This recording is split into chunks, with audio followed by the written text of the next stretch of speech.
All right. It says we're up. So I wanted to answer a question. I get questions emailed to me. I get them DM to me on Discord and stuff all the time. And I've been putting together some of the most common ones and also some of the recent ones or some of the ones I actually got before years ago and never answered. So put them all together. I'm going to be going through them. And I thought it'd be an easy way to test stuff, start uploading videos for you guys, and show you guys that I'm here to help and that you can ask questions and I'll be can be using for content, putting it up for you guys. So this one is from Arnold. It says, "What's your opinion on going out alone? Should guys do it? Do you have less status in the club? Do girls think you're a creep? I'm 30 years old. Most of my friends are settling down. I don't have anyone to go with. I tend to stay home most weekends nowadays. I live in a city. Blah blah. I'm usually afraid. Any advice is appreciated. Thanks, man." So this is a variation too about going out alone. What do you do if you don't have a wing? How do you find a wing? So I wanted to kind of put all that together, but this is what inspired me with Arnold. So you can go out alone. It's totally fine. I don't like going to well, I shouldn't say going present tense because I'm married now and I'm retired PUA. But when I was going full steam with this stuff, I'd go out by myself. I lived in downtown Phoenix. I was always thinking multiple steps ahead. So when I moved back to Arizona from California after I was done living out there, I like yelped the areas of all the cool stuff and I made sure I lived near that. I moved up to Flagstaff and I was up there with an ex-girlfriend and we broke up. And then when I was single, I moved downtown. So I just live down there anyway. So it makes it real easy for you just to get out of your house, walk around, explore, check things out. Also, if you're going on a date, quite a few times you go on a date, doesn't go well. I've gone on a date once where I was all dressed up, looking good, excited to go on the date. As I'm talking to the girl, first off, when I first said hello and hugged her hello, she smelled like cigarette smoke. So that was a huge turnoff. And then later in the conversation, she mentioned her ex, or well, she mentioned her husband and didn't refer to him as their ex, even though on her profile she said they were divorced. And then I asked on the second or third time, I was like, "Hey, you mentioned husband a few times. Is that like a mistake because you're not used to saying it?" Or and she's like, "Well, we're not technically divorced yet." And I was like, "Well, you guys separated?" "Well, kind of." And I was like, "You know what? I don't need some crazy guy coming after me. Let's end this. I feel like that was dishonest and we ended right there." But anyways, I'm already looking good. I'm dressed up, looking good, feeling good, smelling good. So on the way home, I just took the long way home and circled around and there's bars and clubs and I just popped in and checked them out. And then the excuse while you're out on your own is you had a date. If it comes up, it only comes up if you really want it to.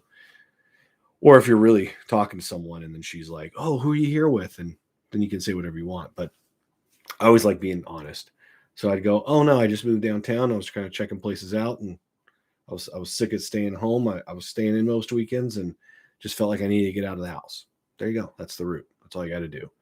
Because that conveys confidence that you can go out and do those things. Also, um, if you open a set beforehand, if you talk to people beforehand, she doesn't know that you're there by yourself. She saw that you talking to those people, and her mind, she could be thinking they're your friends. And you could also get to know the staff, and now you got some friends that work there. So there's lots of ways of doing it. So you could totally go out by yourself. I just generally don't go to loud, crazy places at all because I don't enjoy them. Also, I'm hearing impaired. And going out with a wing, without a wing, it didn't matter. But any place I go to that I like to have fun at, that I feel comfortable at and with, which took a while, I could go there by myself. I can go there with people. I can go there with friends. I can go there with a group. Doesn't matter. So that's the confidence and ability that you should build up. And then how do you find a wing? Because sometimes having a wing makes it easier. I know it did for me when I first started out, mostly because we pushed each other. And then there was like a friendly rivalry. I was like, "Oh, how many sets are you going to open tonight?" And he goes, 10. I go, "Cool. I'm going to do 11. I'm going first." Or I can't open a set till he opens a set. And you guys kind of do that. That would help out too. Really, it's super hard finding a wing, like a legit wing, because most people, even now, aren't into this stuff as much. Years ago, you could find people on the forums a little bit easier, but even then, most of them are just random people that have never trained with anyone, never gone to a seminar, don't really know any of the wing rules. They're just on the forum. "Hey, I'm looking for someone to go out with," and you go out with them, and they're weirdos.